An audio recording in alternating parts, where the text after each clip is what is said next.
Me again, back with the other half of the Majora's Mask creepypasta story thingy. Okay, so I'll read the paragraph before it. I reminded myself to be a bit skeptical, since this looked like a pretty shady cartridge and there was no guarantee it would work. But then the optimist inside of me interjected that maybe it was some kind of beta version or pirated version of the game, and that was all I needed to be back on Cloud 9. I thanked the man, and then the man smiled at me and wished me well, saying goodbye then. At least that's what it sounded like to me. All the way in the car ride home, I had a nagging feeling that the man had not said that. I had a nagging doubt that the man had actually said that. My fears were confirmed when I booted up the game. To my surprise, it worked just fine. And there was one save file named simply Ben. Goodbye, Ben, he was saying. Goodbye, Ben. I felt bad for the man, obviously a grandparent and obviously going senile, and I, for some reason or another, reminded him of his grandson Ben. Out of curiosity, I looked at the save file, eyeballing it. I could tell that he was pretty far in the game. He had almost all of the masks and three-fourths remains of the bosses. For and again, in Majora's Mask, there are four bosses. Um, so he had apparently three of the four bosses beat. And anyways, I had noticed that he'd used an owl statue to save his game. He was on day 3, and by the Stone Tower Temple had with hardly an hour left before the moon would crash. Like I said before, I think that's probably he had like a minute left before he would have to use the Song of Time to redo that. Yeah, I remember thinking that it was a shame that he had come so close to beating the game, but he never finished it. I made a new file named Link out of tradition and started the game, ready to relive my childhood. Okay. For such a shady looking game cartridge, I was impressed at how smoothly it ran. Literally, just like a retail copy of the game, say, for a few minor hiccups here and there, like textures being where they shouldn't be, random flashes of cutscenes at odd intervals, but nothing too bad. Yeah, random flashes of cutscenes at odd intervals. That'd be a bit creepy to me. Then again, I've played the game and beaten it. Anyways, however, the only thing that was a little unnerving was that at times the NPCs would call me Link, and at other times they would call me Ben. I figured it was just a bug, a fluke in the programming causing our files to get mixed up or something. It did kind of creep me out though. After a while, and it was around after I had beaten the Woodfall Temple, that I regrettably went to the save files and deleted Ben. I'd intended to preserve the file just out of respect of the game's original owner. It's not like I needed two files anyways. Personally, I would have kept it anyways because I would have thought, NPCs calling me two different names, that'd be pretty damn cool. Anyways, that's just me. After he deleted the save file, hoping that hoping that that would solve the problem. It did, and it didn't. Now the NPCs. Oh. After. Okay. He deleted the save file. I deleted the save file hoping that that would solve the problem. It did, and it didn't. Now NPCs wouldn't call me anything. Where my name should be in the dialogue, there was just a blank space. My save file name was still called Link, though. Frustrated and with homework to do, I put the game down for a day. I started playing the game again last night, getting the Lens of Truth and working my way towards completing the Snowhead Temple, second dungeon. Now, some of you hardcore Majora's Mask players know about the fourth day glitch. For those of you who don't, Google it, but it's pretty self-explanatory. Look it up. Really, it just gives you an extra day to complete whatever you need to do. The gist of it is that right as the clock is about to hit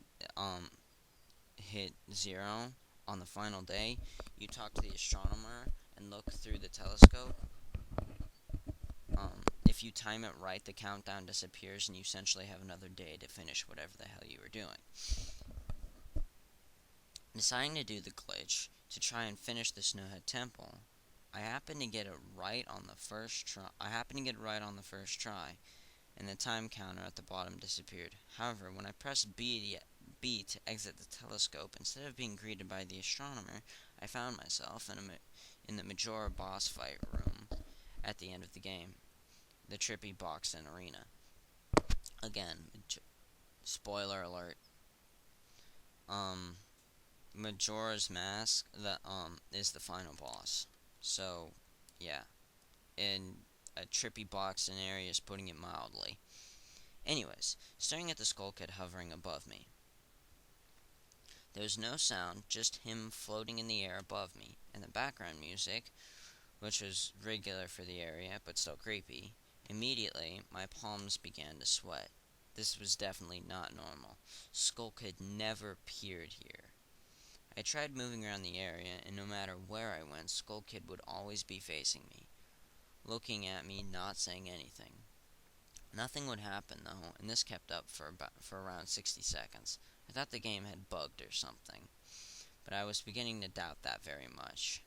Can you blame him? Anyways, I was about to reach for the reset button when text appeared on my screen. You're not sure why, but you apparently had a reservation. I instantly recognized that text. You get the message when you get the room key from Anju in the stock pod inn. But why was it playing here? I refused to entertain the notion that it was almost as if the game was trying to communicate with me. I started to navigate the room again, testing to see if that was some sort of trigger that enabled me to interact with something here. Then I realized how stupid I was. To even think that someone could reprogram the game like this was absurd. Not really. Sure enough, 15 seconds later, another message appeared on the screen.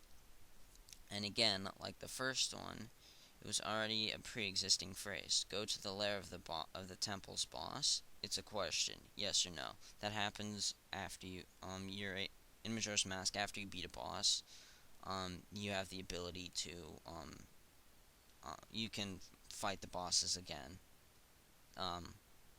as many times as you want. Anyways, I paused for a second, contemplating what I should press and how the game would react. When I realized that I couldn't select no, that must have sucked. Taking a deep breath, I pressed yes, and the screen faded to white, with the words "Dawn of a New Day" and the subtext "lines," or as I like to refer to it, prison bars, 'cause you're stuck. Where I was ported. Okay. Another reason why I call it prison bars, you'll find out here in a sec. Where I was teleported to filled me with the most intense sense of dread and impending fear I'd ever experienced. The only way I can describe the way I felt is having the feeling of inexplicable, there we go, depression on a profound scale. I'm normally not a depressed person. Neither am I. But the way I felt here was a feeling that I didn't even know existed. It was such a twisted, powerful presence that seemed to wash over me. I appeared in some kind of weird Twilight Zone version of Clocktown. If you play Majora's Mask, you'll know. Anyways, as you normally do when you start from day 1, only to find that all of the inhabitants were gone. That's a bit creepy. Usually with the 4th day glitch, you can still find the guards and the dog that runs around outside the tower. This time they were all gone. What replaced them was the ominous feeling that there was something out there, in the same area as me, and that it was watching me. I had 4 hearts to my name and the hero's bow, but at this point I wasn't even considered for my avatar. I wasn't but at this point I wasn't even considered. Yeah, it's considered.